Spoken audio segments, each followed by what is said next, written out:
This is the new Motorola Edge 40, a mid-ranger which builds upon what we saw from Moto last year. It may not be in the highest tier of mid-rangers you can buy, but it's right up there, so is the Edge 40 worth the price tag? I'm Will for GSM Arena, and let's find out in our full review.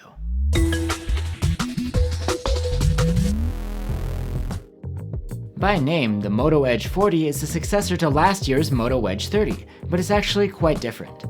While the Edge 30 had a flat, iPhone-like design, the Edge 40 is sleek and curved. Both the back and front panels taper down into a thin aluminum frame. This is actually very similar to what we saw in last year's Moto Edge 30 Fusion. And the display, battery, and charging are also quite similar between the Fusion and this one. A textured eco-leather backing has also made its way to the Edge 40, but you can choose a glass-backed variant as well. The phone is really light in hand and easy to wield, and with the leather backing, is quite grippy too. But this backing does have its downsides. It's a bit rubber-like and tends to collect grime and dirt, and it's also hard to clean. But you might feel better when doing so now that Moto has stepped up the ingress protection to IP68 this year on both the Edge 40 and the Edge 40 Pro. The display of the Edge 40 is a curved 6.55-inch OLED with a 1080p resolution and an extra fast 144Hz refresh rate. 144Hz isn't quite as fast as the 165 you get on the Pro model, but it's still more than enough to make your swiping and scrolling extra smooth. In the 144Hz mode, it won't dial down when idling to save energy. You can achieve this through the auto mode, though that way it's capped at 120. The max brightness of the screen is plenty for comfortable use in the sun. We measured over 500 nits with the manual slider, and this can boost to over 1000 nits in auto mode, which is even higher than the Fusion.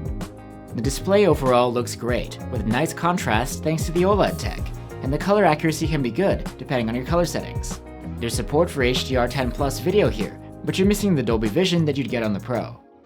For audio, there's a pair of stereo speakers. Their loudness is very good, and the sound quality is good too. However, both the Edge 40 Pro and Edge 30 Fusion have more bass in comparison.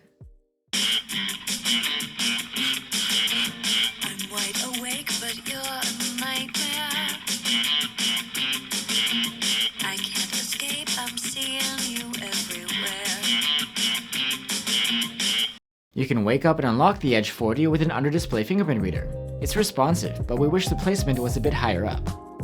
You can get the phone with 128 or 256 gigs of storage on board, and that isn't expandable through microSD.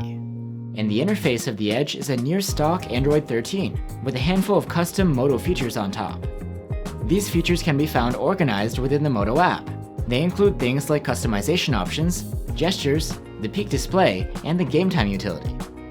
There's also support for Moto's Ready 4, which connects the phone to a TV or monitor to use a bigger screen, or even get a desktop-like experience. And Moto promises that the Edge 40 will get support for 2 years of OS upgrades and nearly 5 years of security patches. The chipset of the Moto Edge 40 is a MediaTek Dimensity 8020.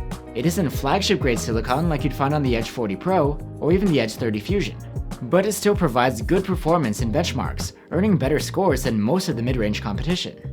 We had no issues here when multitasking or gaming. Plus, the thermal management isn't too bad. We did see throttling during our prolonged stress test, but it was gradual, without sudden dips. The battery capacity of the Edge 40 is 4400 mAh, just like the Edge 30 Fusion. Battery life here is very good in on-screen tests, but a high standby power draw dragged the overall rating down to 98 hours. The Edge 40 Pro is rated for 68-watt charging, and the charger comes in the box. That's less than the 125-watt charging on the Pro model, but still super speedy, able to top up from 0 to 92% in half an hour. That beats the similarly spec'd Edge 30 Fusion. Plus, the Edge 40 supports wireless charging, which you don't get on the Fusion. Now onto the cameras. There's a 50-megapixel main cam with a bright f1.4 aperture, and a 13-megapixel ultrawide which has autofocus. Photos from the main cam come out at 12.5 megapixels due to pixel binning, and they're good, but not without flaws. There is plenty of detail, but the rendition of fine textures isn't the most natural looking. Colors are true to life, except for some extra pop in the greenery, and the dynamic range is great here. Because of the wide f1.4 aperture, the depth of field is shallow, and getting some subjects fully in focus may be tricky. But the upside is that you can get a natural bokeh blur behind your subject. Nice if you're looking for that effect. Another option is the portrait mode, which uses software to create the blurred background. In low light, the Edge 40 will automatically apply its night vision processing. These photos have very good detail and well-contained noise. The colors are well saturated with no white balance issues, and the dynamic range is excellent. Overall, these photos are noticeably better than what the Edge 30 Fusion could achieve. The Edge 40 supports video recording in up to 4K at 30 FPS with all of its cameras. These videos from the main cam are very good. Sharpness and detail are great, dynamic range is excellent, and colors are mostly likable except for the excessive greens. There is electronic stabilization on the Edge 40, and it's okay, but walking can introduce some focus hunting. And the main cam's low-light video recording is quite good for the class. These clips are sharp and detailed, and noise reduction is handled well. Dynamic range is respectable, and the colors are saturated enough.